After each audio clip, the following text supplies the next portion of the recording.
barbed wire. Fast forward po tayo sa ngayon. Ganon pa rin ang Menjola. Puno pa rin ng mga barikada at barbed wire. At sa banda roon, yung mga pasistang pulis na pumipigil sa pagtungo ng mamamayan sa palasyo.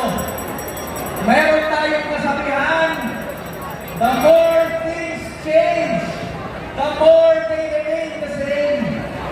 Ganyan nga ang nangyayari sa atin.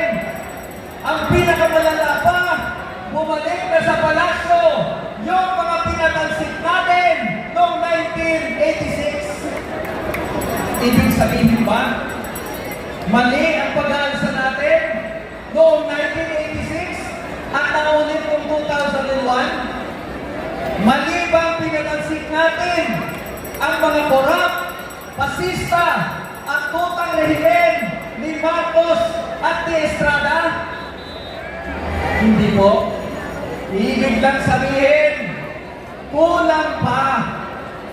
Kulang pa. Hindi lang pagpapalit ng tao ang kailangan mangyari. Dapat ang baguhin ay ang sistema. Hindi sapat na bawat 3 taon tuwing eleksyon, nagpapalit-palit lang kung sino mga political dynasty o partido ng mga trapo ang maghahari at magnanakaw sa atin. Tapos aasa tayo may magbabago? Hindi ba ganun yun? Hindi pwedeng ganun yun. Lalo na ngayon, lantad na ang kabulukan ng sistema. Pati si Sara Geronimo, biro ninyo, si Sara Geronimo, nananawagan sa mga kabataan na baguhin ang bulok na sistema. Magpapatay ba kayo kay Sara G? Itong bulok na sistema, ito yung kanina pang umaga na binabanggit na burokrata kapitalismo. Ang tanong, paano ba natin babaguhin ang sistema nito? Sisimulan natin sa pagpapakulong ng lahat ng korap. Kulong na yan, mga kurakot. Kulong na yan, mga kurakot. Lahat ng sangkot, dapat managot. Hindi mo madali yan. Tingin niyo ba basta-basta magpapakulong yung mga congressman at senador? Tingin niyo ba basta-basta magpapakulong si BBM ang sarili niya? Tingin niyo ba basta-basta papayag si Sara Duterte na ma-impeach at makulong? Papayag ba yung mga political dynasty na matanggal sa poder? Hindi po. Hindi sila basta-basta bababa. Ang kailangan, hatakin natin sila pababa. Papalitan natin ng isang tunay na demokratikong gobyerno ng mamamayan. Gobyerno ng mga magsasaka at manggagawa at mamamayan matagal na pinagkait ng talapakan. At magagawa mo natin yan sa pamamagitan ng isang pag-aalsa ng mamamayan, isang aklasan ng bayan.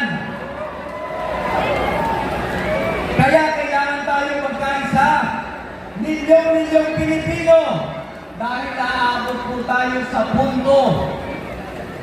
Aabot tayo sa punto na bubuhunin na natin ang bulok na sistema sa pamamagitan ng nakakaparalisang mga protesta.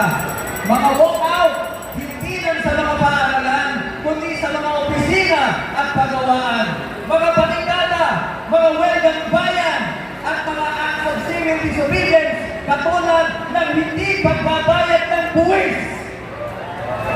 Gusto niyo ba yun? Hindi na tayo magbabayad ng buwis?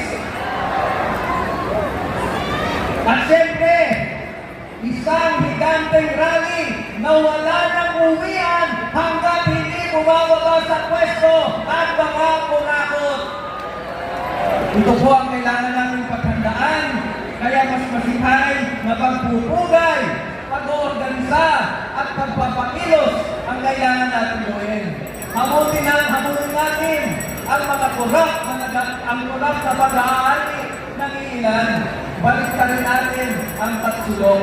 Gamitin natin ang ating pagkakaisa at lakas para ibagsak ang burokrata kapitalismo, ang feudalismo at ang imperialismo at itayo natin ang isang tunay na pambansa demokratikong lipunan.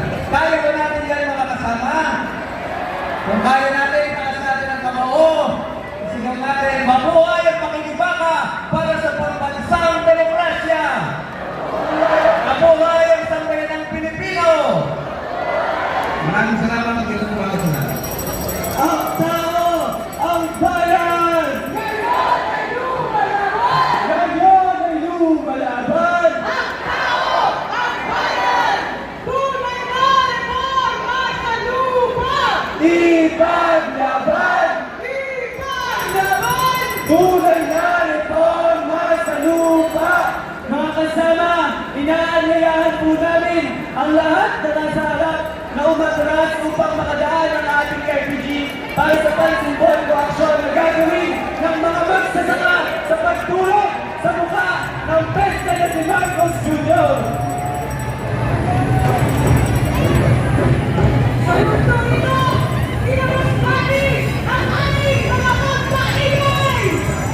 Iwaksi at palalayasin natin ang pesta sa mga magsasaka ang maglalabong ng kapal ng bayan!